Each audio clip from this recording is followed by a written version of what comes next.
3. The Encyclopédie suppressed, 1752 to 1760. 1. Fighting la philosophie moderne. The incompatibility of radical ideas with moderate enlightenment first became obvious and a matter of public concern during the battle over the Encyclopédie.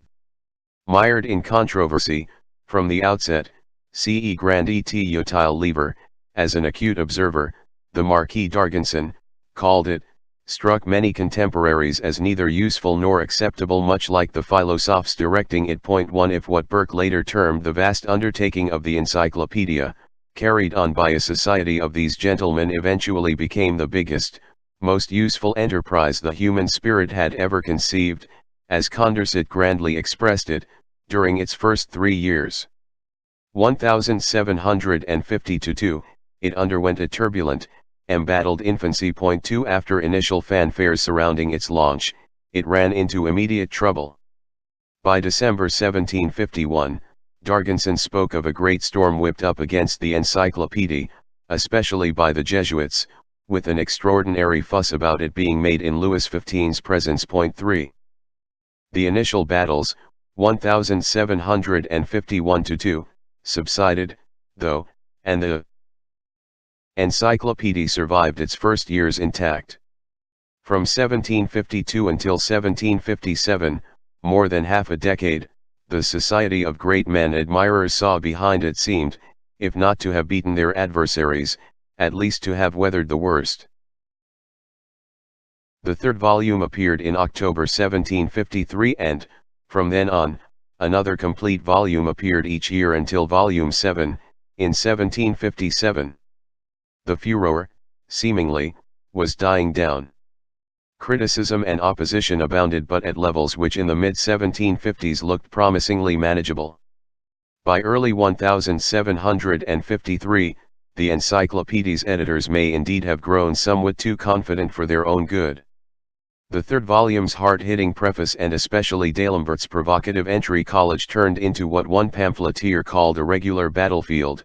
The editors, propagators of a false and irreligious esprit philosophique, according to their foes, here poured out their venom, deriding the established French, Spanish, Italian, and Austrian system of, especially Jesuit, higher education. 4 Youths allegedly emerged from Jesuit colleges with an imperfect knowledge of a dead language.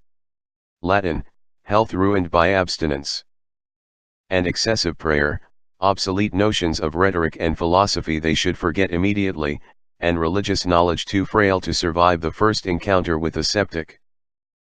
5 Such remarks were bitterly resented. But the teaching orders lacked the leverage to counterattack effectively either at court or in society more generally. Father Berthier, editor of the Jesuit journal de Trevoux, foremost earlier among the Encyclopedia's critics, from November 1753 lapsed into virtual silence concerning the Encyclopédie, the Jesuits taking little part in the subsequent climactic battle. 6. Meanwhile, lay interest in the project grew, subscriptions rising, despite the high cost, from 1,367 sets, in 1751, to 3,931, by the mid-1750s, so that the print run for volumes V-7 was fixed at 4,550, for such large and costly tomes an impressive achievement for the mid-18th century. 7 Hundreds of workmen, typesetters, printers, correctors, binders, and others labored on what was both culturally and financially now the first publishing project of the day in France and all Europe. Many subscriptions emanated from abroad, reinforcing the Encyclopédie's role as a landmark not just in publishing but in the international progress and propagation of knowledge. 8 The editor's prestige rose accordingly. In January 1755, D'Alembert was inducted into the Académie Française, high honor for him personally and one that further enhanced the Encyclopédie's standing. His friends regretted, though, that D'Alembert, always timid in public, said nothing of the benefits for mankind of l'esprit philosophique, or anything challenging in his induction address, a show of reticence that disgusted Grimm. 9. The quiet years of the mid-1750s, however, proved a mere lull intervening between a middle-sized and a massive controversy. From 1757, the project was again plunged in uproar and recrimination, indeed faced a fiercer, more widely concerted onslaught from then on than before. In 1751-2, the Encyclopedia's foes had come close to aborting it by showing it contained veins of religious and political subversion concealed among much else. They had failed to make the most of their case, though, eventually losing the fight through spreading their attack too widely, thereby distracting attention from irreligion and political subversion to less compromising issues, losing the initiative to Diderot's skillful defense. In terms of public image, this proved a costly setback that considerably strengthened those under assault, so that after 1752, the chances of resuming the attack on a more effective basis without first changing the reading public's perception of the Encyclopedists and securing high-level support at court, in the parliaments and universities as well the church and the press, for several years seemed remote. During the 5-year lull following the court's restoring of the Encyclopédia's license in 1752, the foes of La Philosophie Nouvelle did not desist but made little or no headway. Neither royal ministers nor the high judiciary nor the, now bitterly divided and weakened, Sorbonne were eager to repeat the earlier embarrassing fiasco. A few publications, like the Reflections d'Un Franciscain sur les trois volumes de l'Encyclopédie, of 1754, reaffirmed the earlier charges of subversion, this tract pointing out that in entries such as Conscience, Libertate, the Encyclopédie improperly deploys Montesquieu's prestige to smuggle in a sweeping, unrestricted doctrine of toleration, misleading the reader by turning Montesquieu's moderate stance into something far more comprehensive. But for the moment such isolated attacks had little effect either in Catholic France or Italy, or predominantly Protestant Holland and Switzerland, or Germany. 10. While temporarily in Geneva, in 1754, and then still an active, core encyclopedist, Rousseau encountered little difficulty in persuading the Municipal Bibliothèque de Genève to subscribe to the Encyclopédie. 11. In Switzerland too, men of moderation, including some indubitably pious ones, were by no means ready to accept that the Encyclopédia's subversive tendency was so harmful that the whole vast enterprise should be scrapped, especially since much of it was patently useful and its contributors included some reliably Catholic and Protestant enlighteners. Unique among these was Edmé François Mallet, 1713-55, a Sorbonne theology professor and apologist for intolerance whose article "En for Hell" was so orthodox it revolted Voltaire, who complained about it to D'Alembert. 12. It was Diderot, not himself, explained D'Alembert, who exercised final editorial responsibility for everything outside mathematics and the exact sciences, and, anyhow, they could not exert much pressure in such cases as they would find themselves totally alone if they tried to tyrannize over their contributors. 13. An eminent Protestant participant was the Berlin Huguenot Wolffian theologian Jean-Henri Samuel Forme, 1711-97, whose widely consulted article "Atheisme" declares that under natural law, rulers could justly execute atheists. What would be the fate of the Encyclopedia's editors, inquired Father Jean-Nicolas Hubert Hare, 1708-80, a leading opponent of the Encyclopedia, were Forme's opinion adopted in France. 14. Not only were royal ministers and many clergy disinclined to be too readily swayed by the arguments of out-and-out devots, but king and ministers needed to bear in mind that the contest was unfolding not just in France but before the eyes of the civilized world, and that in Protestant lands opinion was even less willing to be swayed by Jansenist obscurantism and reactionary clergy than Louis XV's ministers. A leading man of science and medicine in both Germany and Switzerland, Albrecht von Haller, 1708-77, a Protestant of impeccable piety and pillar of moderate enlightenment as well as a leading light at Göttingen, typically commented in his review of the Encyclopedia's second volume, in the Gottische Zeitungen von Gelehrtensachen, in July 1752, that while impieties abounded scattered about the Encyclopedia, these were so adroitly dispersed among much else that was frequently extremely useful, though he had many reservations about the scientific entries, that most lay Christian readers would find it hard to accept that the whole project should be scrapped. 15 Haller and his friend, the equally moderate and correct Genevan biologist Charles Bonnet, 1720–93, were later pointedly to change their minds. During 1753–5, the Encyclopedia's enhanced standing and improved prospects were reflected in its editor's growing success in recruiting an impressive array of new contributors, including such illustrious figures as Montesquieu and Voltaire. The latter, invited to contribute by D'Alembert, with whom he had been friendly for several years, in May 1754, that summer penned his initial entries, Elegance, Eloquence, and Esprit for the fifth volume due the following October, covering the letter E. D'Alembert subsequently commissioned more than a dozen further articles from him for the volume covering the letter F, including Fantaisie, Formalist, and Feared.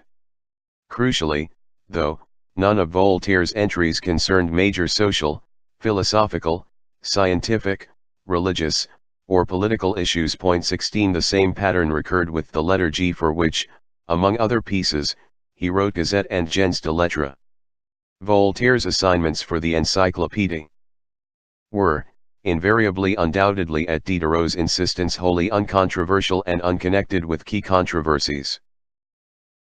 But if, during the mid-1750s, Diderot's and D'Alembert's team grew larger and more impressive, and their international profile more robust, it slowly became apparent that their adversaries were also gathering fresh support and preparing more effective lines of attack. Despite the deep and irresolvable split between Jansenists and Jesuits debilitating the French episcopacy and church generally at this time, the irreligion and secularism of the radical philosophes appeared sufficiently alarming to both sides for a measure of cooperation on this issue to be possible. Indeed, accusing the Encyclopedia of being a massive new threat not just to ecclesiastical authority and religion but also monarchy and the social order promised to become the best available opportunity for rallying the church factions and persuading them to collaborate in a unifying common enterprise. 17. Meanwhile, there were also lay professional elements, especially academic and judicial, with a strong vested interest in encouraging the rival factions within the church to join forces. Suppressing the Encyclopedia, in any case, was now obviously completely impossible without precipitating a major new public controversy, mobilizing a much broader phalanx of opinion than earlier and deploying arguments capable of persuading the now numerous moderately tolerant and liberal-minded magistrates, ministers, and crown officials, as well as university professors and the more progressive-minded clergy, that the Encyclopedia really was a clandestine vehicle for systematically materialist, atheistic, and anti-royalist doctrine. Accordingly, French anti-philosophy at this point noticeably modified its tone, emphatically inclining more to the Lockean mainstream than counter-enlightenment. Henceforth, down to the 1790s, anti-philosophy argued its case against the Encyclopedists less by theological denunciation than by continually reaffirming the Church's respect for empiricism, up-to-date ideas, and the sublime Newton as the anti-philosophies took to calling him and embracing the conclusions of recent science. No revived campaign could make headway, though, without bringing much greater focus and clarity to the charge that the Encyclopedia was dangerous and subversive. Here, the Encyclopedia's foes faced a formidable challenge in their target's skillfully camouflaged facade. For Diderot understood his business and the subtleties of veiling the clandestine propagation of radical ideas only too well. To most readers, Catholic or Protestant, even highly erudite ones, it was far from obvious what the real philosophical agenda of the Encyclopedia was. Clearly differentiating unacceptable radical strata from unobjectionable moderate Enlightenment layers of the Encyclopedia turned out to be an intricate, laborious, and unrewarding intellectual undertaking.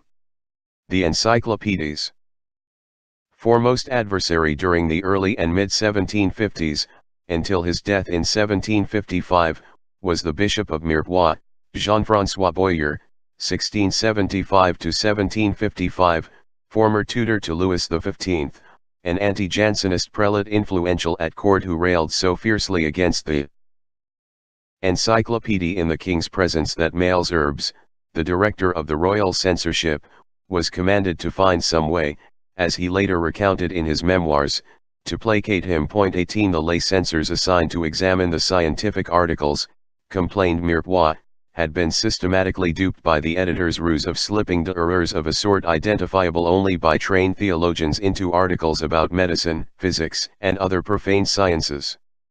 Malesherbes mollified him by offering 3 additional theological censors of his choice authorized to oversee all the articles in the forthcoming volumes irrespective of ostensible subject matter. The bishop chose the Abbé Millet, a veteran of the Desprades affair recollected by Voltaire from his school days, Father Tamponnet, a Sorbonne academic also sourly recollected by Voltaire, and Cotterell, 3 priest erudites as eager to uncover error as could be found.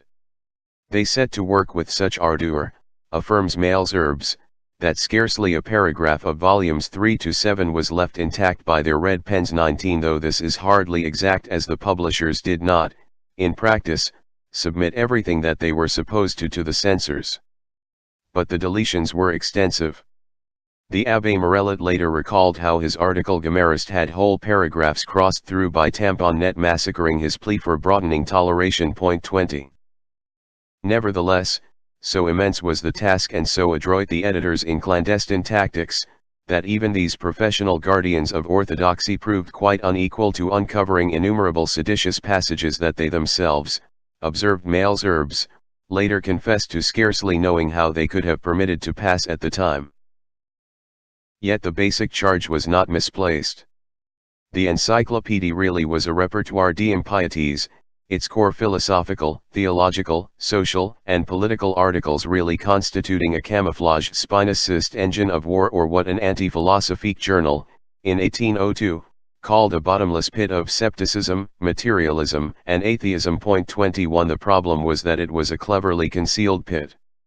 Diderot's and D'Alembert's elusive tactics, and Malesherbes's discreet support, rendered their vast enterprise exceedingly hard to counter head-on without appearing unreasonably biased and censorious.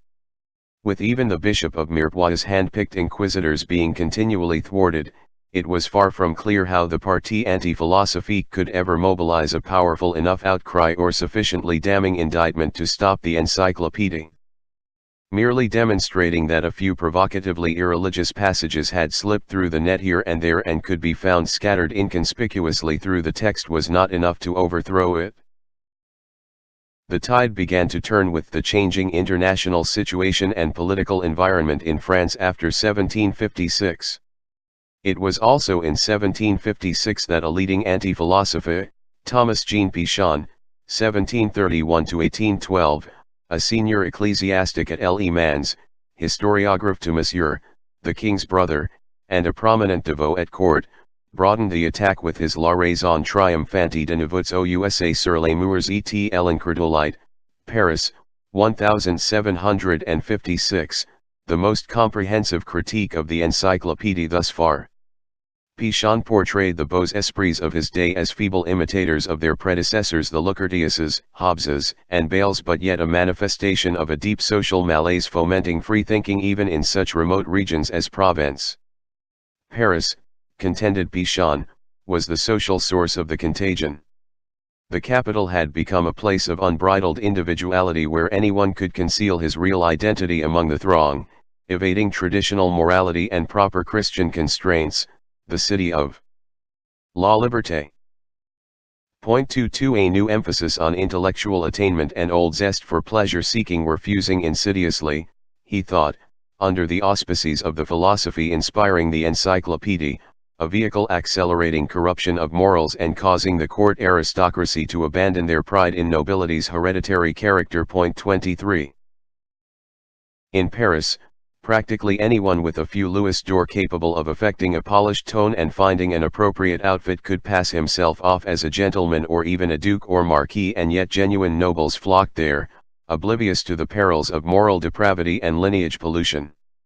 Worst of all, Paris had given birth to an extremely pernicious new social category, the café idlers and loungers in the Luxembourg Gardens and Palais Royal, self-proclaimed philosophes and politiques universals posturing ridiculously as well-informed connoisseurs, men who do nothing useful but sit uttering witticisms and talking interminably all day, issuing pretentious judgments on every topic, even the king's foreign policy. 24 These fatuous types had created a new public forum where they regaled passers-by with an unending stream of comment contrary to nos lois and nos coutumes les plus sacres. 25 One of these idlers, Morellet, later remarked in his memoirs that the Encyclopedists indeed spent much of their time lounging in the cafes and public gardens, often convening informal discussion groups.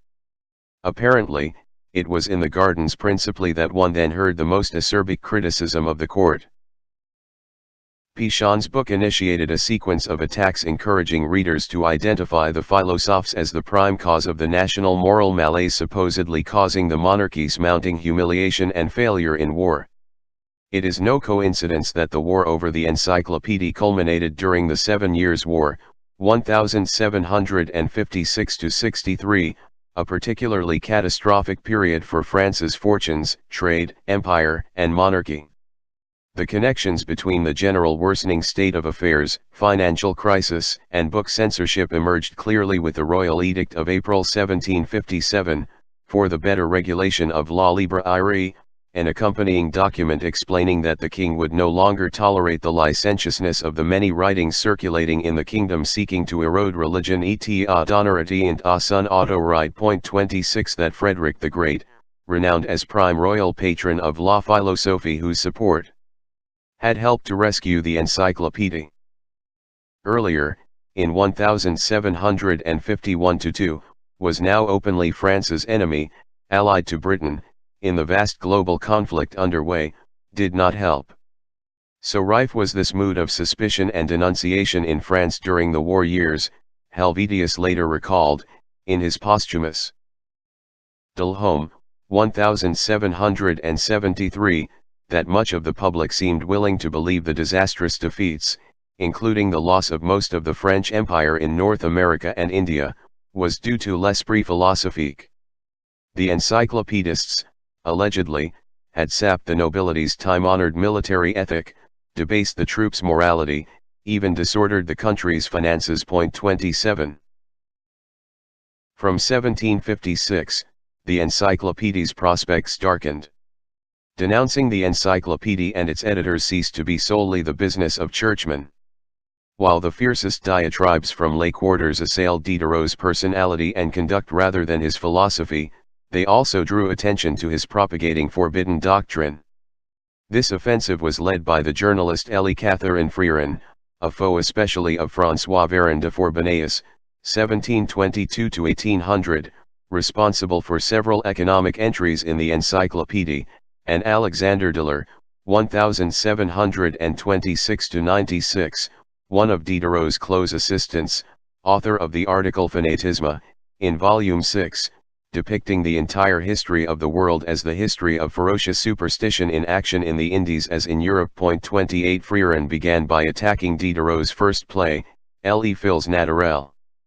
Published in February 1757, an attempt to stage his conception of virtue as based on self-love.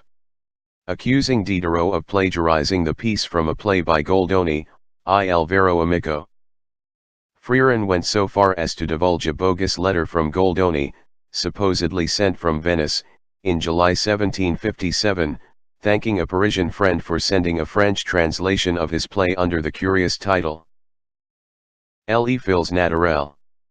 The furor seriously harmed Diderot's reputation at the time, reinforcing the wider charge of plagiarism his adversaries continually laid at his door. 29 More damaging still were the Petites Lettres sur de grands philosophes, 1757, by Charles Palissot de Montinoy, 1730–1814, member of the Academy of Nancy and a long-standing ally of Freerin recently arrived from Avignon.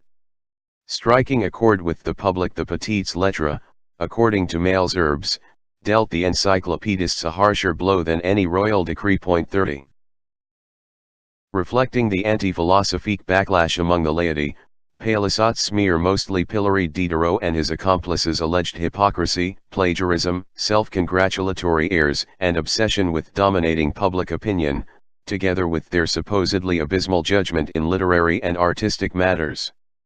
Despite having principally quarreled with D'Alembert, Palissot, wary of his social standing, and closeness to Voltaire, nevertheless aimed his barbs chiefly against Diderot. Self-appointed champions of toleration, the Encyclopedists were really heralds of intolerance. Joining the chorus decrying Diderot's plagiarism, Palissot commiserated with Goldoni, designated Diderot's essay sur l'Émérite et sur la vertu juste translation serval et fautive de Milord Shaftesbury and the Pensées philosophiques, 1746, and L'interprétation de la nature, 1751, as impious and virtually stolen word for word, the text being tout entière dans Bacon. 31. In this way, a lay literary mythology of anti-philosophy pervaded the Paris cafés, depicting the Encyclopedists as a dishonest and sinister clique conspiring to manipulate the Parisian intellectual and literary scene that appealed to many readers and theatre-goers. 32 Frieren and Palissot succeeded, from 1757, in damaging Diderot's and D'Alembert's reputations by depicting them as ineptly trying to usurp the role of chief arbiters of taste, the arts, theatre, and the public conscience. It was a polemic differing markedly from the Christian apologetic backlash with its predominantly theological concerns, but one that did not lack a certain philosophical edge. Expressly exempting Montesquieu and Voltaire from their indictment 33 in assailing Diderot's circle as fraudulent usurpateurs, a league of insolent philosophes. Seeking to pull the wool over the eyes of the reading public they were charged with secretly scorning, Palissot and Frieren did not forget to remind their readers, mostly officials, professionals, and courtiers, also of their atheism and anti-monarchism. 34. Likewise highly damaging both among the reading public and at court was a series of 3 satires pillorying the philosophes as cacquois. Widely read for their witty style, the first of these diatribes appeared in October 1757, its anonymous author being either the Abbé Adet de Saint-Cyr, 1694–1761, tutor to the Dauphin's children, or else the lawyer Jacob Nicolas Moreau, 1711–1803. 35 The derisive epithet cacquois, echoing the Greek word for bad men or mischief makers, enjoyed a sensational vogue as a means of ridiculing the philosophes modernes as moral and cultural savages wreaking havoc on all sides that remained popular in some quarters until the Revolution. 36 Among those delighted by this new mode of attack was Father Hare. He entirely concurred that the Encyclopedists were bad men whose malicious principles tended to the ruin of altar and throne. 37 The success of the first cacquois lampoon elicited a sequel, the Nouveau Memoire pour servir à l'histoire de cacquois. Paris, 1757, this time definitely by Moreau, a writer dismissed by Morellet as a veteran tool of despotism and government hack who was also the Queen's librarian. He had been incited to plunge the dagger in further, D'Alembert informed Voltaire, by Cardinal Bernis and possibly Madame de Pompadour herself. While Moreau assailed Diderot in particular, labeling his L'interprétation de la nature atheistic, he was no devot and probably had no need to be incited by anyone, being just a conservative monarchist lampooning the philosophes for his own reasons. 38 He was delighted his salvo enraged the entire philosophic party, though lambasting Voltaire and Montesquieu along with the rest was deemed poor judgment by Palissot and Frieren, despite the latter's aversion to Voltaire. 39 The cacquois lampoons culminated with Saint-Cyr's Catechisme de Cacquois, 1758. Again, heavy stress was laid on the atheistic intent of Bell's thought and its close relationship to Diderot's, and on the Encyclopédia's affinities with D'Argens, La Métrie, Rousseau's essay on inequality, and Helvetius's De l'Esprit, a newly published work frequently cited in Saint-Cyr's footnotes. 40. Saint-Cyr's style was to quote and often misquote, rendering his foes' utterances even more brazenly materialist than they were already. The more audacious sentiments in the Encyclopedia's published volumes, connecting these with the more overtly anti-Christian declamations found in the Pensées philosophiques and savagely deriding the hylozoic doctrine embedded in L'Interpretation and Diderot's other early works. 41 Also fiercely denounced by both Saint-Cyr and Moreau were Diderot's political doctrines in his Encyclopédie article Autorite politique and in the entry Gouvernement by his since September 1751 close ally Jacquard, entries intimating republican doctrines altogether incompatible, contended Saint-Cyr, with the biblical injunction that power comes from God and hence with the true principles of society and monarchy. 42. 2. Diderot loses his contributors. When Volume 7 of the Encyclopedia appeared, with its impressive list of contributors, and 17 articles by Voltaire, 43 in November 1757, it again enjoyed the same triumphant success as the earlier volumes. But it was a text that also further exacerbated the battle in France and neighboring countries and curiously complicated the editor's relationship with their leading contributors, especially Voltaire. While there was never any real intellectual dialogue between Diderot and Voltaire, each being acutely aware of the irreconcilability of their divergent worldviews, a lasting collaboration had arisen between the latter and D'Alembert. Commencing in Berlin and consolidated in Geneva where, in January 1755, Voltaire purchased his residence Les Délices, beginning a more settled phase in his career, their collusion was to have far-reaching consequences for them all. It was during this first Genevan epoch, lasting until 1760, that Voltaire completed his Essai sur les Mœurs. His most substantial philosophical work, as well as his most celebrated story, Candide, 1759, and major poems Sur le désastre de Lisbonne and La religion naturelle, featuring the first public profession of his militantism and repudiation of Christianity. During the early months of his Genevan period, Voltaire, delighted by the beautiful scenery and flattering attention he received, lapsed into an uncharacteristically optimistic mood.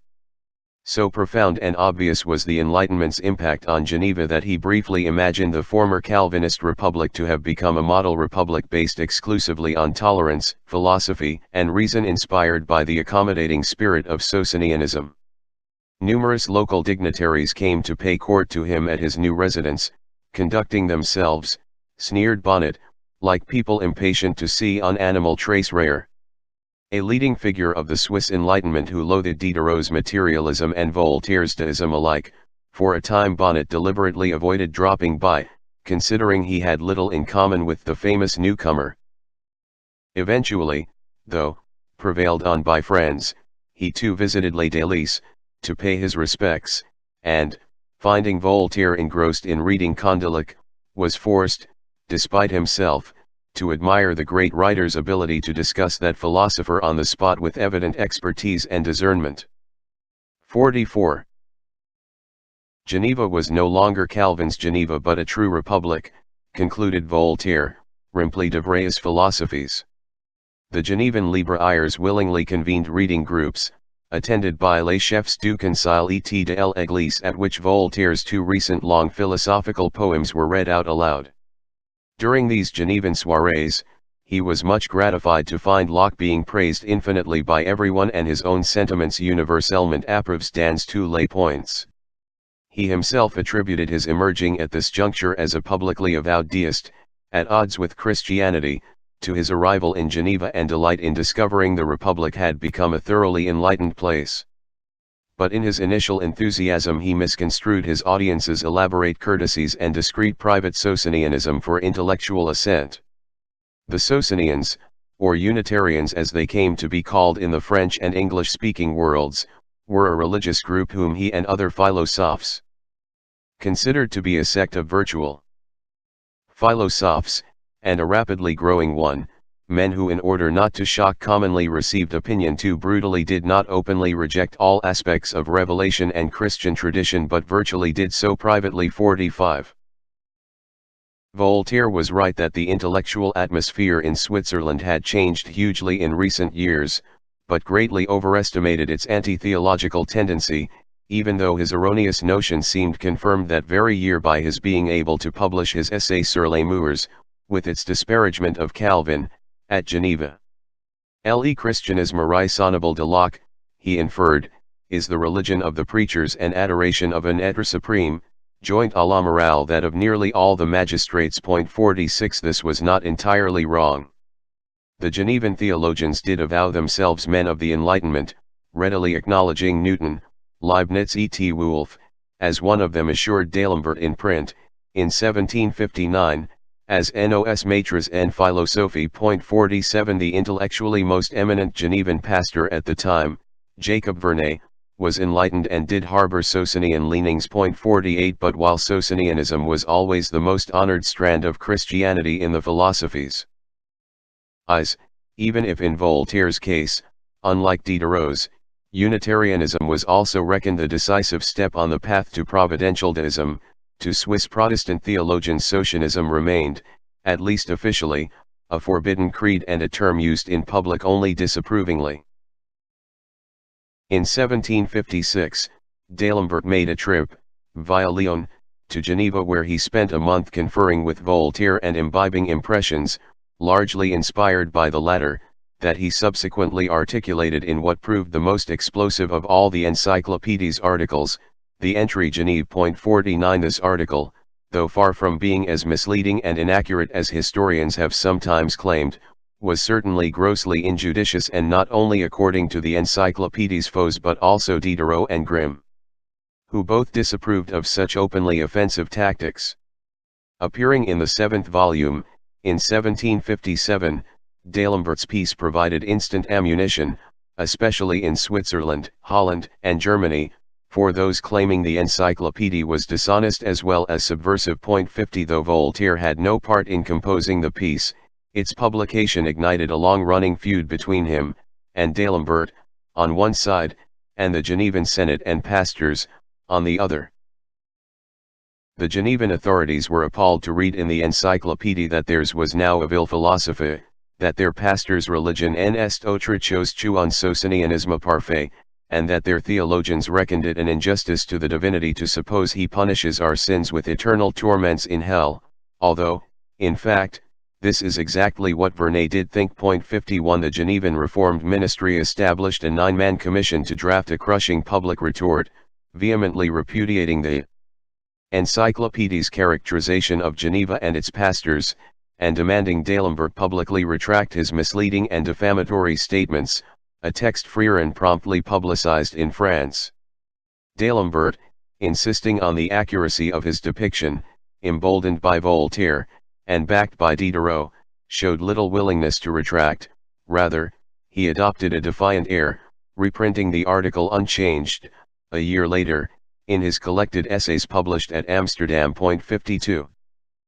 The quarrel rumbled on in the background for years, with Voltaire repeatedly savaging Vernet and accusing him of hypocrisy, and Vernet denouncing this dark conspiracy against Christianity of a few beaux esprits pretending to be deists but actually veering au spinacisme et au materialisme. 53. Voltaire had practically nothing to do with the early stages of the encyclopedia and never agreed with the core principles of encyclopedisme as expounded by Diderot. In fact, he always opposed the encyclopedia's underlying philosophical and political orientation. But while privately highly critical and, like many other contributors, deploring its marked unevenness in quality, he felt compelled to re-enter the public fray, having already before intervened as the encyclopedia's chief public champion, in 1751, the moment the venture again became the principal object of persecution by Jansenists, Jesuits, Calvinists, the papacy, and all other inquisitors and fanatics. Given that by 1757 the encyclopedia had become the prime ideological target of all the anti-philosophies in France, Holland, and Switzerland, including Freerin whom Voltaire especially loathed and the incensed Vernet, it was unthinkable for him to view the encyclopedia in any other light at this stage than as a cause to be fought for. If he was ever to become the presiding intellectual and moral leader of the Parti philosophique, molding it into a more unified movement, something Voltaire had by no means abandoned hope of achieving, there was no better path, since he no longer resided on French soil, than that of publicly championing the encyclopedia. Thus, for a time, he viewed not the actual encyclopedia, but the battle over its survival, as a crucial arena for promoting Locke's philosophy, deism, and his version of enlightenment. The now again rapidly escalating struggle afforded him a golden opportunity not only to unify under his leadership and lend more esprit de corps to the philosophes but also, he hoped, to further their influence at Versailles and ensure, as he explained to Helvetius, that the philosophes as a group would henceforth manifest only an irreproachable loyalty to crown and court. Enlightening Europe's courts and uppermost social elites always seemed to Voltaire the only realistic way to redeem mankind from bigotry and superstition and, hence, the supreme good that nous puissions faire à la société. 54. The so-called Damiens affair, the attempted assassination of Louis XV by a fanatical defender of the parliaments, regional high courts, in 1757, which, as Voltaire feared from the first, the anti-philosophes construed as further evidence that the philosophes were stirring sedition in the country, only strengthened his conviction that they had to show beyond any doubt that the philosophes would never conspire, ni formeront jamais de cabal, against the court and monarchy.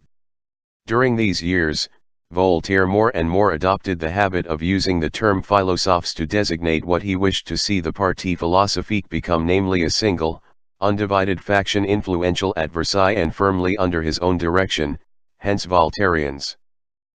He continually urged the others to drop their internecine differences, except regarding Rousseau, and pool their efforts, as he advised, on targets chosen by him, O philosophes, philosophies, as he was later to put it, writing to Helvetius, be united against the enemies of human reason. Écrasez l'infâme tout doucement. 55. Instead of unity with himself presiding, what he actually found, though, was an internecine philosophical civil war in Paris, still largely hidden from the public but no less real for that, dividing the parti philosophique into opposing blocks with differences too considerable ever to be bridged. Worse still, from his standpoint, more and more entries appeared in the Encyclopedia that were obviously for the philosophically discerning, aimed nearly as much at his own system and la philosophie angloise as against intolerance, obscurantism, and the anti-philosophies.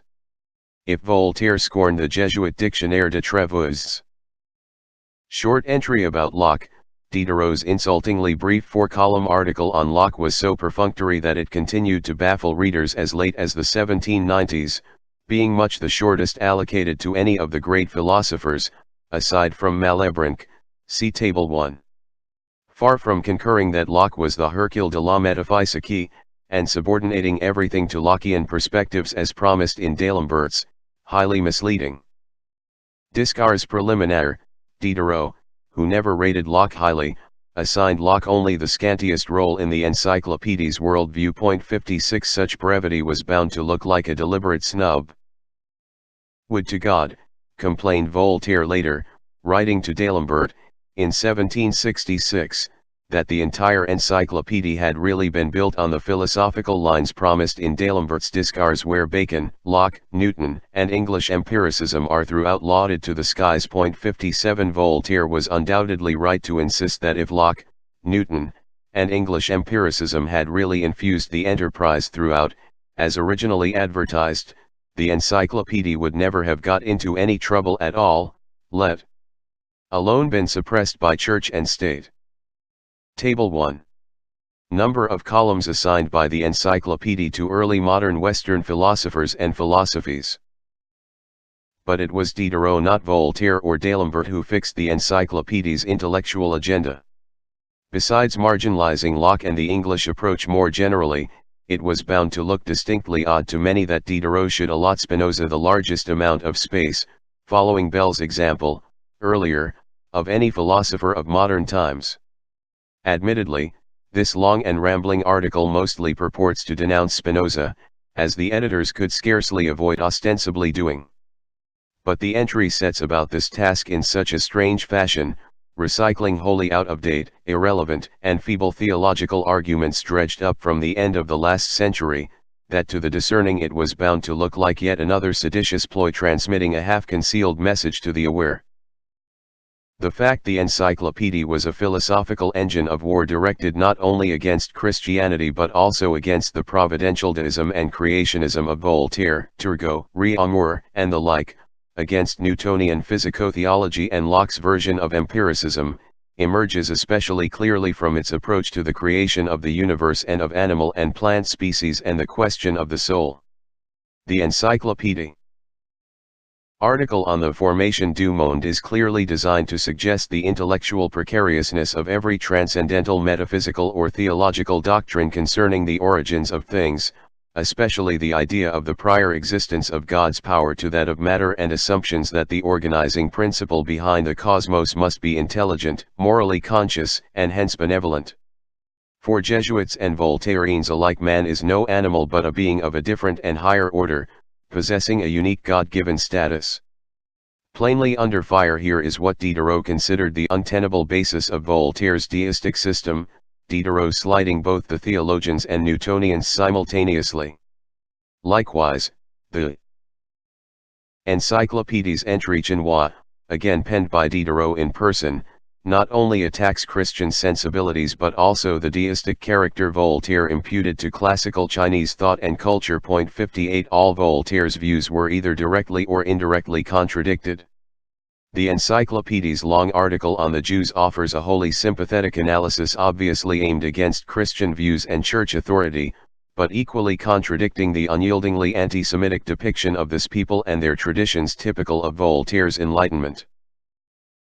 Everywhere in the Encyclopedia, Voltaire found himself opposed on Locke, Newton, morality, providence, species, race, and creation.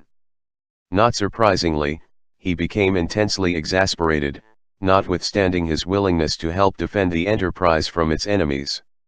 It also dawned on him that if lay elements, particularly at court, and among the high magistracy, were out to condemn the Encyclopedia as anti-royalist and subversive, he needed to consider whether he could any longer afford to be associated with the venture. Only a few months after the appearance of the 7th volume, tired of being relegated to marginal status, he suddenly performed a volte-face, resolving to dissociate himself from all further involvement. Late in 1757, he asked Diderot to return all his drafts and accompanying letters. 59 Having earlier advised D'Alembert, who had scant appetite for such combat, Condorcet later remarked 60. Not to abandon the fight, he now abruptly reversed his position, recommending that the struggle should now be abandoned, or at least, following D'Alembert's suggestion, that all the encyclopedists should, in a dignified manner, publicly abstain and block from further work on the venture while waiting for public sympathy to swing back in their favor, enabling them to re-enter the arena later, in triumph. 61. With the appearance of the again successful 7th volume, in 1757, few can have expected that the Encyclopedia was on the verge of being aborted. However, it proved to be the last to appear until 1765, and last to appear legally at all, its publication being followed, as the novelist philosophe Marmontel later recalled, by a complete change in the situation. Those who, from the public's point of view, were the foremost contributors, like Voltaire, seeing the shift in mood among the public and at court and the risks the Encyclopedia now exposed them to, at this point withdrew from the whole business. For months, Diderot made no answer to Voltaire's demand for the return of his drafts. Indignant at his silence despite renewed requests, he complained to D'Alembert, in February 1758, that nothing could justify his refusal de me restituer mes papiers and of Diderot's impertinence. 62. Eventually, he was persuaded to let Diderot retain and publish those pieces he had already submitted. Nevertheless, Voltaire played no further role in compiling the Encyclopedia and, in June 1758, as the struggle neared its bitter climax, amid the mounting uproar surrounding Helvétius's de l'Esprit, he definitively cut all links, a decision to which he subsequently adhered despite Diderot several times urging him to reconsider. 63. Voltaire's withdrawal clinched matters also for D'Alembert.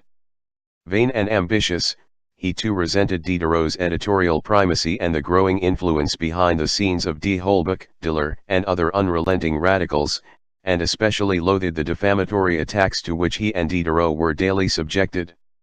There was now, he too realized, an orchestrated movement to destroy the Encyclopedia extending from Rome and Geneva to Paris, reaching to the upper echelons at Versailles, so that suppression had recently become much likelier than even a year earlier.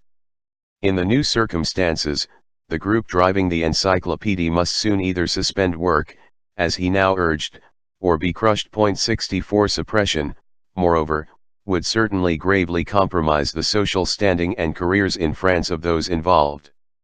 He by no means relished the thought of being shunned at Versailles or, in the worst-case scenario, dispatched to the Bastille with Diderot. Meanwhile, D'Alembert was increasingly coming under Voltaire's spell, hence being drawn into the latter's court strategy. 65 By acquiescing in Voltaire's leadership, D'Alembert could aspire to become Parisian leader of a reconfigured Parti philosophique. But while admiring Voltaire more than Diderot, he was nevertheless markedly less confident than the former that there really existed a powerful countervailing influence, in high places, capable of being mobilized to support a reconfigured, more royalist Parti philosophique. In any case, after months of agonizing over the matter, fearing for his own position in the Académie Française and high society, early in 1758 he suddenly resigned as joint editor. Adieu, mon cher et grand philosophe, he wrote to Voltaire, in February, Je suis aussi dégoûté de la France que de l'encyclopédie, 66. Harshly criticized afterwards for cowardice, publicly disavowing his real opinions, and abandoning the fight at the crucial moment, he was still being vehemently rebuked for abandoning his colleagues, by Naigeon in an address before the National Assembly in 1790. 67.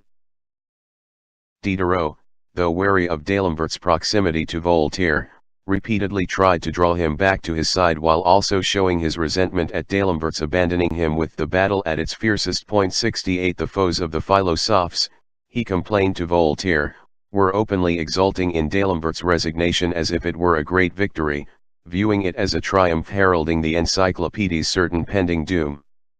The crisis in the Encyclopedia's fortunes caused by the withdrawal of Voltaire and D'Alembert, meanwhile, was greatly intensified by the impact of the furor erupting, early in 1758, over Helvétius's de l'Esprit. This was a book published legally but that had been mistakenly authorized by the censor, provoking a public scandal that finally enabled the Encyclopedia's adversaries to gain the upper hand in the struggle. The uproar was rather ironic in that Helvétius was not himself a contributor to the Encyclopedia, and only subsequently became friendly with Diderot and d'Holbach, after publishing his bombshell. 69 De l'Esprit, an, almost, openly materialist and atheistic work practically untouched by any influence of his early mentors, Montesquieu and Voltaire, the fruit of many years' painstaking labor, was assumed by some to be just a rehash of Diderot's ideas.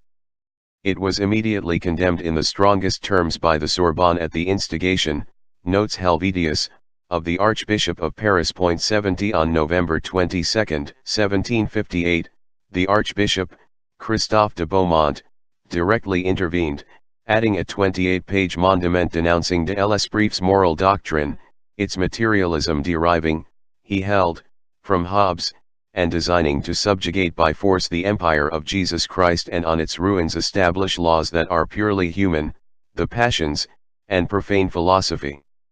71 Where Celsus openly combats Christianity and Hobbes disguised his abominable system, de l'Esprit employs by turns both boldness and artifice against the holy religion we profess. 72. On the Papal Index from January 1759, the work was banned by Church and State for irreligion but also for deprecating monarchy and insinuatingly exalting republican ideas, besides introducing the principle, sharply condemned by the Sorbonne, that it is by good laws that men are made virtuous. 73 Over the winter of 1758-9, it seemed likely Helvétius would be imprisoned, a prospect filling him and his friends with dread. 74. All this inevitably rebounded on the Encyclopedia. Helvetius's text not only outraged churchmen, professors, court, and judiciary but also annoyed mainstream Enlightenment thinkers like Voltaire, Hume, and Turgot. That his former protege wholly ignored Locke and said not a word about himself appalled Voltaire. 75 Turgot scorned Helvetius even more than Diderot, dismissing him as a mediocrity whose seditious politics and materialism would prove disastrous. 76 Even the radical-minded berated this good-hearted man with more wit than his book, as Casanova put it, blaming him for his reckless, untimely intervention, endangering them all by casting the entire encyclopedist movement in a flagrantly subversive light. Yet, by no means everyone despised de l'Esprit. If no effort was spared to ruin Helvetius by clergy and parliament, many readers were interested in its arguments. The answer to the vicious vituperation heaped on this benevolent author, declared his wife, Anne Catherine, Madame Helvetius, a leading salonière in her own right and a renowned beauty, was de l'Esprit's impressive sales record. 77 In France alone, estimated the Abbé Gabriel Gauquat, 1709-74, commenting later in 1758, over 10,000 copies sold in just a few months. 78 The radical editor of Boulanger's Recherches, probably D. Holbach, in 1762 likewise stressed de l'Esprit's enormous success. The apostles of error and fable might fulminate as much as they please, but no less than 13 editions had appeared by late 1759 in all the great cities of Europe. 79 But staggering sales success or not, the political repercussions, Turgot, like Voltaire, immediately grasped, must be ominous for all varieties of philosophy. The author of de l'Esprit, labeled l'ennemi de tout gouvernement, at a moment of severe crisis in the French monarchy's fortunes, inevitably drew down fresh persecution on the philosophy's heads, especially menacing those without Helvetius's high social status and wealth. 80 Adversaries of la philosophie moderne pounced from all sides, portraying de l'Esprit as the work unveiling the veritable countenance of a movement its advocates had, hitherto, artfully concealed. Gauquat, postponing his rebuttal of Bell's toleration, the planned 11th part of his monumental Lettres critiques, ou analyse et réfutation de divers écrits modernes contre la religion, 19 volumes, Paris, 1755-63, instead devoted his next volume to responding to the general outcry de l'Esprit had aroused, seeking to counter the ravages d'un écrit si pernicieux. While bracketing all the materialists together as addicts of el Hobbesisme, the germ of Helvetius's intellectual system he traced to Diderot's Pensées philosophiques. Identifying severe contradictions in Helvetius's purely secular morality detached from theology, and ethics fusing self-interest with the general interest, or l'intérêt public, Gauquat proclaimed Christianity the only truly enlightened morality. La morale philosophique rooted in the system de nos Hobbesists by contrast was wholly blind. 81 Helvetius he hesitated to pronounce an outright atheist but did point out, given the book was being read by so many and admired by some, that conclusions flow from it revealing the closest affinities with ce system horrible le spinosus may destroying the essence of l'être supreme, et consequemment son existence. 82 Reports that anti-encyclopedic sentiment was triumphing at Versailles dismayed Voltaire, D'Alembert, and many others. Emphatic that in this crisis the philosophes must more than ever show unity and purposeful discipline, Voltaire, having advised Diderot from Lausanne in January 1758 to suspend work on the Encyclopédie, in February went so far as to summon all the Encyclopedists to follow his example and resign together en masse. 83 Hence, precisely when the accusations they were undermining religion, morality, and monarchy began to look more plausible, the rift between the two enlightenments, moderate and radical, became more obvious and open. 84 Feeling threatened, the more prominent remaining contributors did indeed at this point practically all abandon the project, as Voltaire urged, publicly distancing themselves during the next months from le parti encyclopedist and especially Diderot, whose determination to soldier on, though courageous, struck many as hopeless in the changed circumstances. Buffon, with the royal gardens and cabinet to supervise, quietly withdrew, confining himself henceforth to court circles. 85 François Quesnay, economist, leading surgeon, and man of letters, unwilling to prejudice his status as personal physician to Madame Pompadour at court or be associated with Diderot's materialism, resigned, demanding the return of the draft articles he had already submitted, including key pieces on taxation and interest on loans and investments. 86 Turgot, equally familiar. At court, cut all ties with the Encyclopédie, despite repeated efforts on Diderot's part to get him to reconsider. 87 Marmontel, a literary figure who had eagerly cultivated Diderot earlier, now felt obliged to consider his own position and withdrew. 88. Another defector was Charles Pinot Duclos, 1704–72, wit and habitué of the Café Procope and the Café Gradot, author of several best-selling novels who, humble birth notwithstanding, boasted numerous aristocratic connections. Although his 3 or 4 entries on literary topics were of scant importance in themselves, his departure added further to the gloom now shrouding Diderot's enterprise.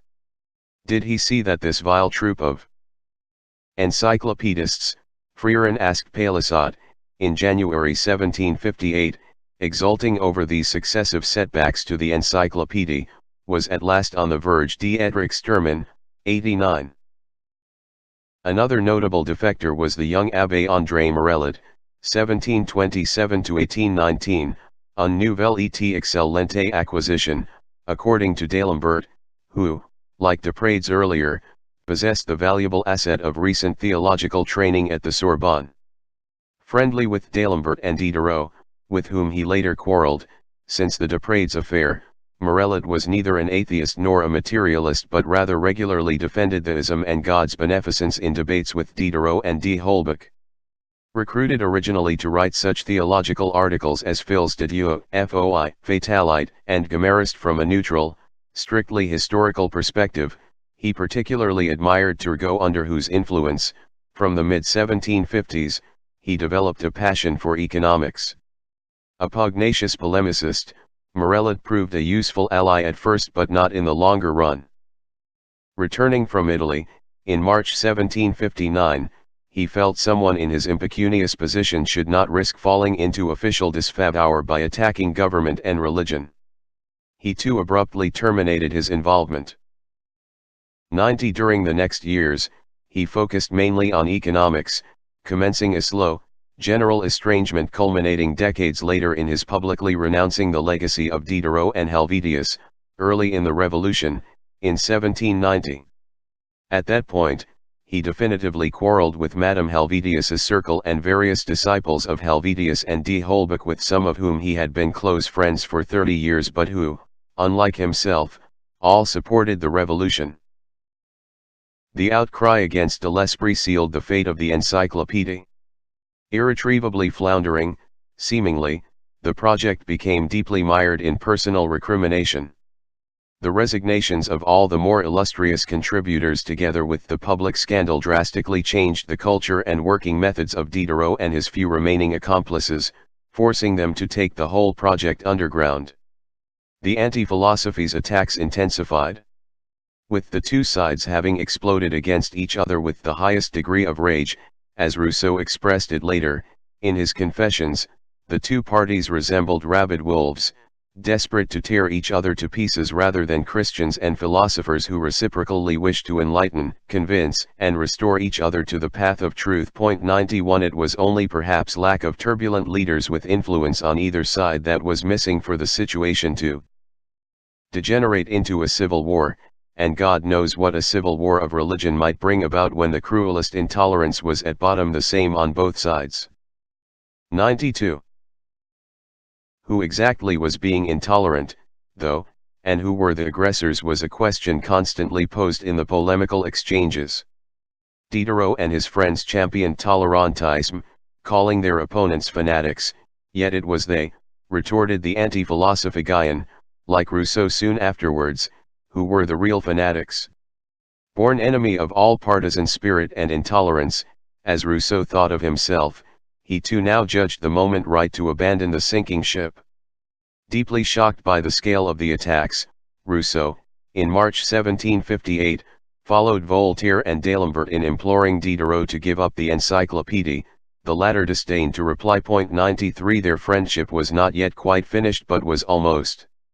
To the amazement of his former comrades, Rousseau, invoking his Calvinist origins, chose this moment to add his voice to the general denunciation of the Encyclopedists, much to Vernet's satisfaction, publishing his Lettres à D'Alembert sur les spectacles. A resounding piece, dated March 1758, agreeing with those depicting the Encyclopedists as disreputable mischief-makers. Though very short on logic, in Grimm's opinion, this text effectively savaged not just D'Alembert's views on the theatre but also his claim that the Genevan preachers were Socinians. In his article Geneve. 94 Moral uprightness without religion, held Rousseau, is scarcely plausible. 95 Although more directly aimed at D'Alembert than Diderot, the latter too was attacked, having devoted his own efforts to the theatre of late and being alluded to in the preface as a betrayer of friendship. Henceforth, Diderot and Rousseau stood for sharply contrasting views on art, theatre, and morality, as of everything else. 96. With his active circle of contributors shrinking, the burden of research and writing more than ever fell on Diderot's own shoulders and those of d'Holbach and the diligent Jaucourt who, unlike the other philosophes, maintained close ties with the austere but ardent Republican theorist Mably. But Diderot alone bore the brunt of the polemical attacks on the Encyclopédie, as the other two remained unknown to the public.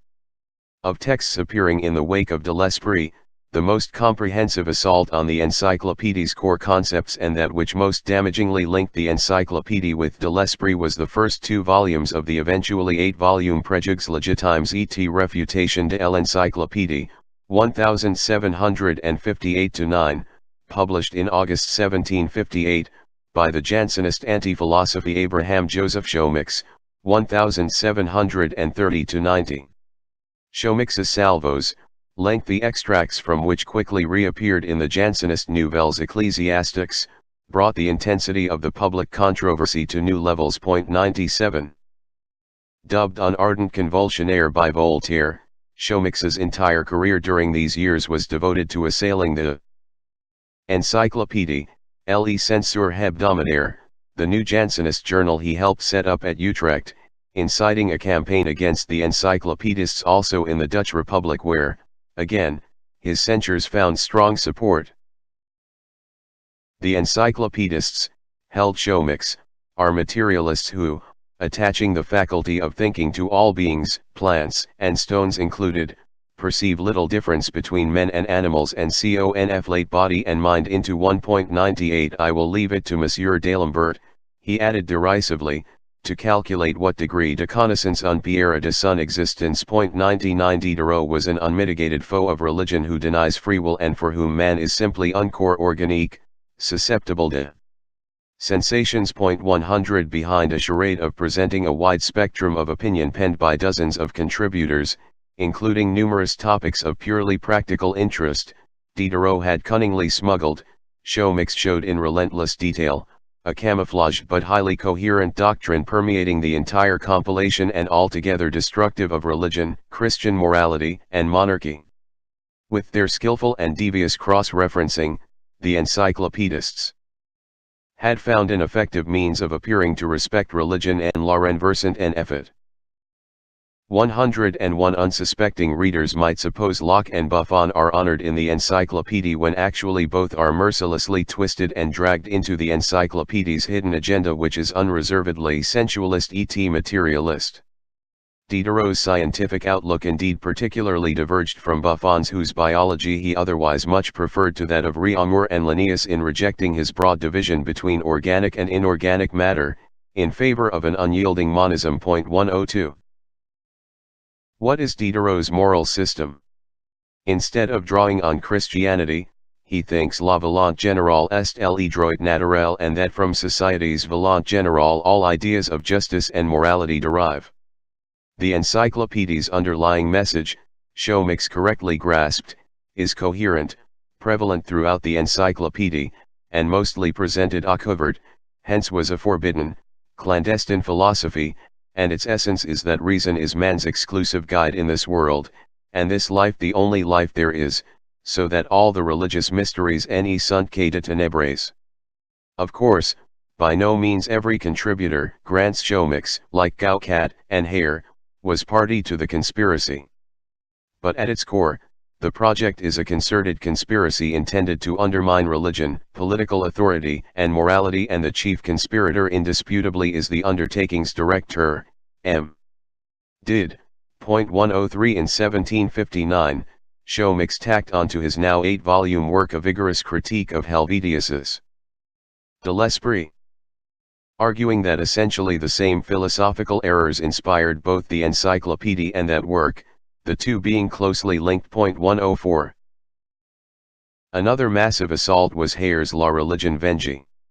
Hare, derisively styled Lieutenant General de l'Armée anti-encyclopedist by Morellet but often shrewder than Shomix, was a Franciscan Recollect friar and editor of this vast 19-volume attack on La Philosophie Moderne, together with those Morellet calls his aides de camp Moreau, Jean Sarret, a Paris magistrate 105, and the Abbé Charles Bateaux, 1713-80, a professor at the Collège de France and authority on aesthetics. 106. Unmasking the Encyclopedia's methods, they announced their aims with an illustrated title page triumphantly showing true philosophy, hailed by the Church, submitting a copy of their work to an approving Dauphin while Christian wisdom tramples false philosophy underfoot.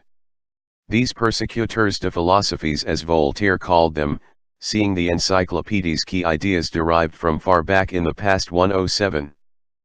Devoted most of the first 5 volumes to crushing Bell, whom Hare, Gaukat, and Guyon all considered the Encyclopedia's spiritual forefather, albeit they also thought Diderot and his allies had gone well beyond his impieties. 108. The backlash against Helvetius intensified the assault on the radical philosophes as a group, creating a viable basis for the judiciary's and courts' intervention against the Encyclopedia as the emblem of the entire subversive movement. Now they had the upper hand. Different segments of the Church vied with each other in whipping up public outrage while still pursuing their quarrels with each other. Refusing to allow the episcopate or Jesuits to usurp what they considered their primacy in the offensive against l'esprit philosophique, the Jansenist clergy decried the Jesuits' efforts, the Nouvelles ecclesiastics roundly blaming them for making far too many concessions to the new philosophy and science in the past. It was precisely the Jesuits who had opened la route auxiliary partisans de l'irreligion. 109. As for the Archbishop of Paris's mandement on November 22, 1758, condemning de l'Esprit, this, though forceful, was dismissed by the Nouvelles ecclesiastics.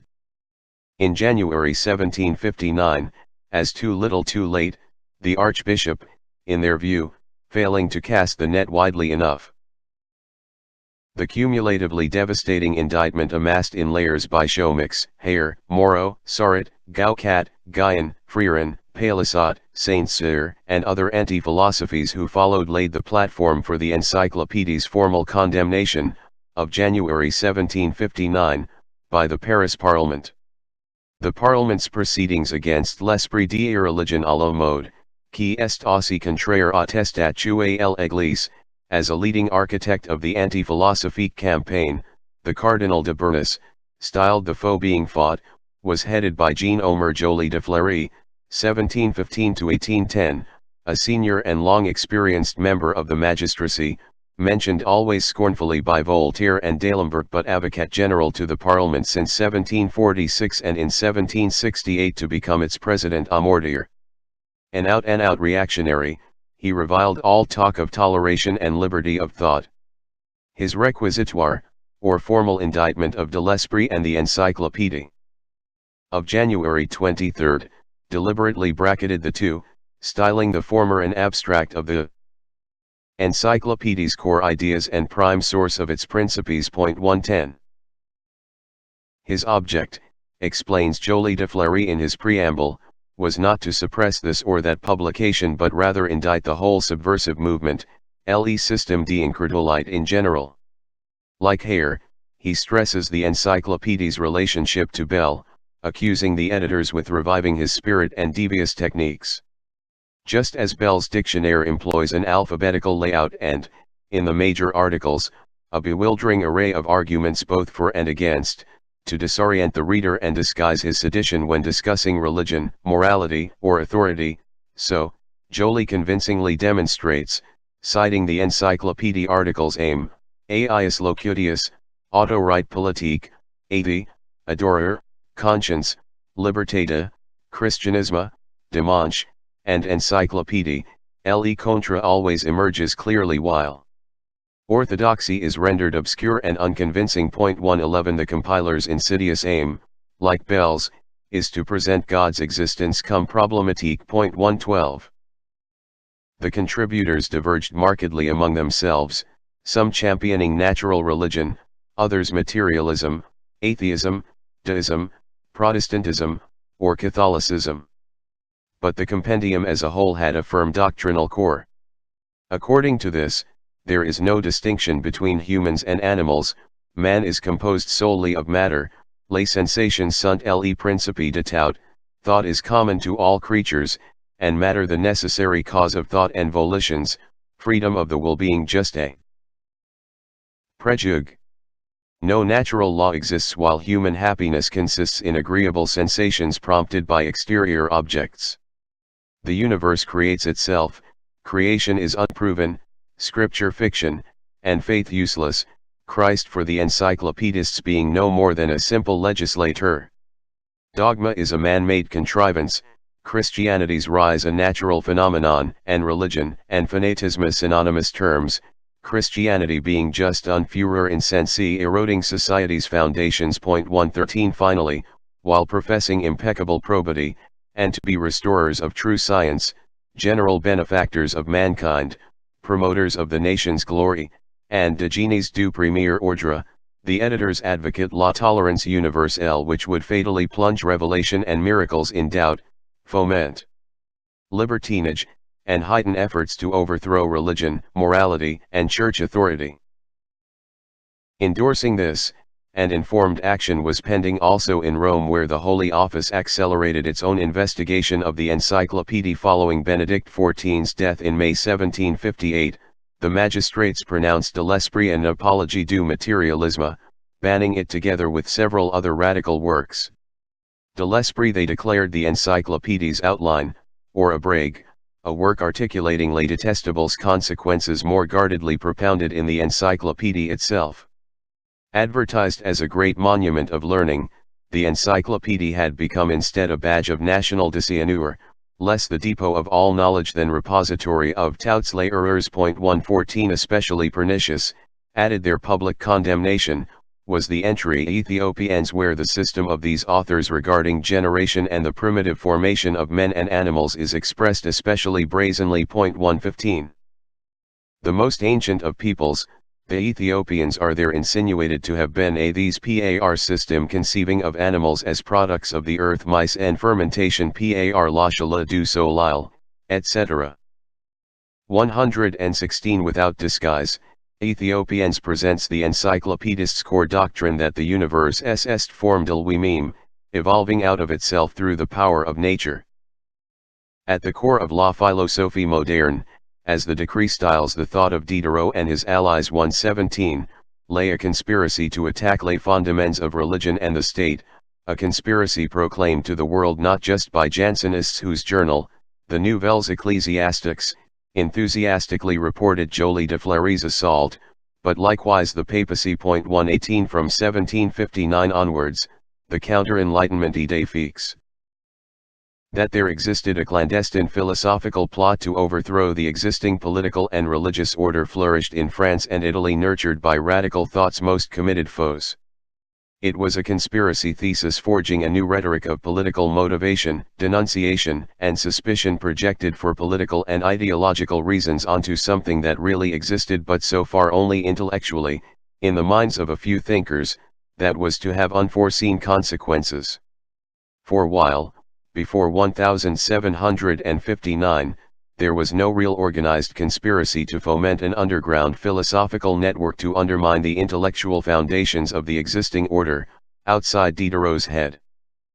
La philosophie moderne subsequently evolved into a real conspiracy in France and internationally precisely owing to the Encyclopédie's vigorous suppression. Acknowledging the large sums invested by the publishers and their need to work in concert with the court, however, the parliamentaries hesitated to declare an outright ban. D'Esprit was condemned outright with 7 other outrages subversive cited in Joly's text, the 1755 reprint of D'Argenz's La philosophie du bon sens, The Hague, 1747, Voltaire's La religion naturelle, 1756, the 1757 reprint of Diderot's Pensées philosophiques, the Lettres semi-philosophiques du Chevalier de Oconte, Amsterdam, 1757, Le Pyrrhonisme du Sage, Berlin, 1754, and the Lettre Orp Berthier sur le Materialisme, Geneva, 1759, 119 de l'Esprit and the 7 other writings were publicly lacerated and burnt in the courtyard of the Palais de Justice on February 10. But the encyclopedia itself was only relegated for further examination by a commission of 9 consisting of 3 jurists, 3 theologians, and 3 philosophy professors. 120. The publishers were provisionally forbidden, though, by edict of February 6, 1759, to sell copies of the existing first 7 volumes. 121. The encyclopedia was now suspended but not yet definitively prohibited. The anonymous Lettre Orp Berthier sur le Materialisme, Geneva, 1759, was a scathing riposte to the encyclopedia's adversaries, parodying the Devout party's favorite tactic of scaremongering, loudly trumpeting the menace of materialism as a contagion permeating society's every cranny, even artists' studios. 122. Pretending to be an espionage agent operating from within philosophique circles scandalized that many women were now infected by l'esprit philosophique, the author offers his services as a spy to the editor of the Journal de Trevoux, Father Berthier, derisively dubbed General de l'Armée anti-materialist. 123. The Jansenists, he reminds Berthier, hinting at the Jesuits' use of paid hacks, bitterly accused him of being harsher toward themselves than the materialists. But still Diderot refused to give up. Diderot persists à vouloir faire l'encyclopédie, D'Alembert advised Voltaire in late February 1759, predicting his co-editor would succeed only in ruining himself, the latest reports from Versailles indicating that the Crown's chief legal officer, the Chancellor, was daily expected finally to abort the project. 124. D'Alembert's information was correct. Anxious lest the Parliament's unwieldy procedure might yet enable their prey to slip from their grasp, and encouraged by Queen and Dauphin, the Devots now exerted their maximum lobbying power at court. All remaining doubt was dispelled when the Royal Conseil d'État, on March 8, 1759, announced that the king considered the encyclopedia a vehicle for disseminating pernicious maxims damaging to religion and morality. By royal decree its privilege was revoked and the publishers forbidden to bring out further volumes or sell existing stock of the first 7. 125. With the encyclopedia officially condemned in France and also Italy, where Pope Clement XIII banned it provisionally in January 1759 and definitively in September 126, work on the compendium apparently ceased. The encyclopedia disappeared from French and Italian bookshops and shortly afterwards from the entire Spanish Empire by decree of the Inquisition Suprema dated Madrid, October 9, 1759. 127. The hundreds involved in preparing the volumes and in binding and distribution dispersed to other work. But Diderot, by turns frenetic and then stoical, still refused to give in. Rather, under threat of arrest and renewed imprisonment, he persisted with his furtive scheme. He and his collaborators labored on, only now wholly clandestinely. It was at this point that the director of the Librairie, Malesherbes, made his later famous gesture of permitting transfer of the papers and drafts relating to the unpublished volumes to his own house, as no one would think of searching for them there. With that, the whole undertaking slipped from public view. Very few knew that the project had not in fact been totally suppressed but gone underground. After the noisy crisis in its fortunes, records Marmontel, no more work was done on the Encyclopédie except en silence et entrée un petit nombre de coopérateurs, to which he himself did not belong. 128. The gloom enveloping the Encyclopedists thickened further in May 1759, with publication of the Sorbonne's formal condemnation of Helvétius's de l'Esprit. 129. This additional denunciation mattered because its findings offered a detailed analysis of Helvétius's errors, demonstrating precisely how they paralleled equivalent tenets in the Encyclopédie. Among concepts highlighted in this way was Helvétius's thesis that the example of the Turks, Chinese materialists, Sadduceans, gymnosophists, and others devoid of Christian notions of God and piety proves men can live morally, happily, and meaningfully without organized religion, and that hope of pleasure and fear of temporal punishments better serves in making men virtuous than threatening eternal torment. The theology faculty had also taken pains to uncover the intellectual genesis of Helvétius's impiety.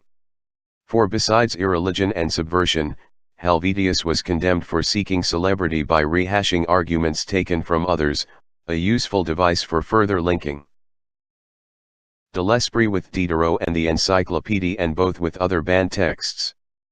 Helvétius's moral philosophy derived, declared the Sorbonne, from Spinoza, the Code de la Nature, la Métrie, especially in l'Anticynique, Mandeville, Diderot, Pensées philosophiques, and Montesquieu, and its materialist doctrine of the soul from the Encyclopédie, Hobbes, Mandeville, D'Argens, la Métrie, especially in his Home Machine, Collins, Hume, and Locke's essay, as well as the Code de la Nature, of Morelli. Helvétius's crypto-republican political thought was held to stem from the Code de la Nature, Diderot's article auto-right in Volume I of the Encyclopédie, La Métrie, and Spinoza's Tractatus Theologico-Politicus. 130. The new materialism, added the Sorbonne doctors, had now reached the proportions of an epidemic whose effects were visible even in the remotest provinces. Here again, the public was assured, the philosophes constituted a conjuration for me against the Christian faith and morality and the obedience due à l'autorité souveraine. It was a charge altogether justified with respect to the radical philosophes, but complete calumny regarding Montesquieu, Voltaire, Turgot, and the moderate mainstream. 131. Despite this implication in some quarters that the entire corpus of the philosophes was complicit in Diderot's double sedition against altar and throne, the interlinked suppression of the Encyclopédie in France, Italy, Spain, and the Austrian Netherlands represented a comprehensive ban on radical thought that directly benefited the moderate Enlightenment. The 1759 prohibition in fact constituted a major landmark in the cultural and intellectual history of Western Europe and Spanish America, the broad significance of which historians have in the past considerably underestimated.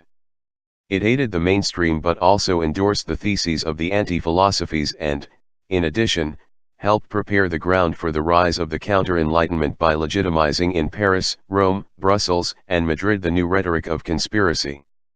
The great drama of the Enlightenment had reached a major turning point. 3. The War of the Encyclopédie after 1759. However,